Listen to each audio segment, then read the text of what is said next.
under arrest for armed robbery. We first told you earlier this week about a teen who allegedly robbed another child at gunpoint for an electric scooter near a home in northeast Cape Coral. Thanks for joining us tonight. I'm Annette Montgomery. And I'm Haley Zarconi. It didn't end there. Officers say he was also involved in another scene with a gun at Burton Park. And that's where we find Wink News reporter Valentina LaFranca. Valentina, you spoke to someone who helped get the gun away from him at the time.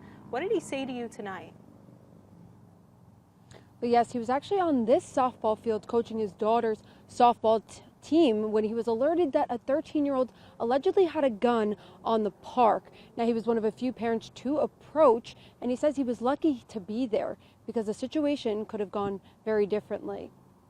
Christopher Nicholson was coaching softball at Burton Memorial Park on Tuesday night when something he never expected unfolded before him. One of the parents just came to the fence line and said that there was a child with a gun, there was a kid with a gun, there was a kid with a gun down at the playground. And this was after that same teen showed a gun to another child and took their electric scooter. Cape Coral police says the suspect threatened another child's life at the park. He said, "I'm going to shoot you." Nicholson says it was a 12-year-old boy who was the target. And he told all the other kids at the playground to get away from the playground. And then he did the smartest thing he do. He didn't cause any confrontation. He went and told an adult right away. So that was great. That's what saved, I think, multiple lives that night.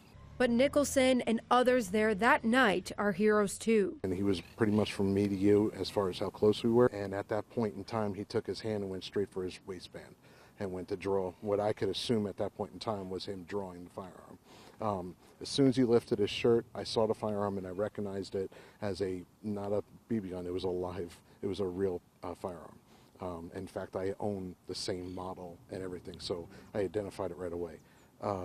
At that point in time, I safely reached over, blocked his arm, and safely removed the firearm off his side. Cape Coral police arrested the teen, and he was taken to the Juvenile Assessment Center. But digging deeper, court records show this is not his first arrest. It's the 5th. One mom says he clearly needs help. So they're going to put him in a jail where he's not going to get the proper help that he needs. Then eventually they're going to release him, and then it's going to happen again. The Florida court site goes through the juvenile justice process, and it says a center can only hold a child for 21 days. And then, depending on the nature of the crime, a judge will decide whether that child goes into a program or not. On the Night Beat, Valentina LaFranca, Wink News. Thank you.